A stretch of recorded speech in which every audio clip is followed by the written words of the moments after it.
Hello students, आज हम देखेंगे कि जो ये नाटक और एकांकी होते हैं इनमें क्या अंतर होते हैं। ये वाला जो आपका आज का टॉपिक है ये बहुत ही इम्पोर्टेंट है, सभी क्लासों के लिए इम्पोर्टेंट हो जाता है और आपको हूबहू ऐसे ही इसको याद कर लेना है और उसको जो आपकी बोर्ड परीक्षा की कॉपी होगी उसमें ज्यों कहते हो लिख के आना है। ठीक है, चलिए तो देख लेते हैं अपना नाटक और एकांकी में क्या अंतर होता है। तो पहला अंतर है, नाटक में कई अंक होते हैं जबकि एकांकी में क्या होता है, केवल एक अंक होता है।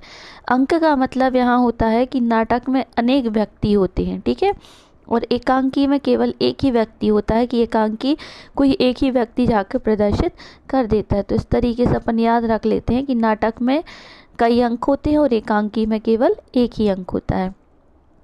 इसके बाद अपना दूसरा पॉइंट है इसका, नाटक में आधिकारिक कथा वस्तु के साथ साथ अन्य प्रसंग कथाएं होती हैं। जो आपका नाटक होता है उसमें कथा वस्तु होती है और इस कथा वस्तु के साथ साथ अन्य प्रसंग भी जुड़े हुए होते हैं। ठीक है, अन्य बातों की जानकारी भी आपको इससे मिलती है या अन्य बातों के बारे में भी बताया जाता है।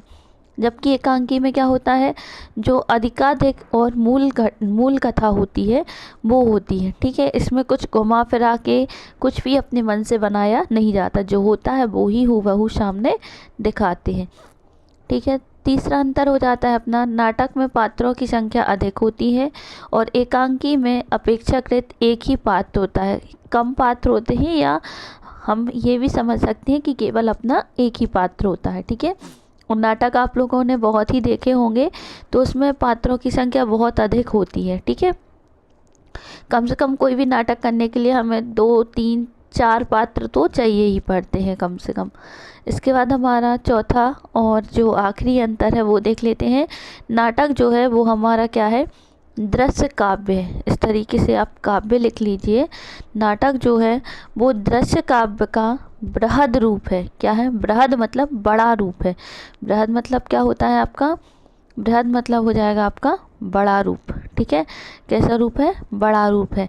जबकि जो एकांकी होता है वो दृश्य काव्य का लघु रूप होता है। क्या होता है, लघु रूप। तो आप ऐसे भी समझ सकते हैं कि ये जो है आपका लघु रूप हो जाएगा और ये जो नाटक है वो दीर्घ रूप हो जाएगा। क्या हो जाएगा, दीर्घ रूप। ठीक है, दीर्घ मतलब क्या होता है, बड़ा।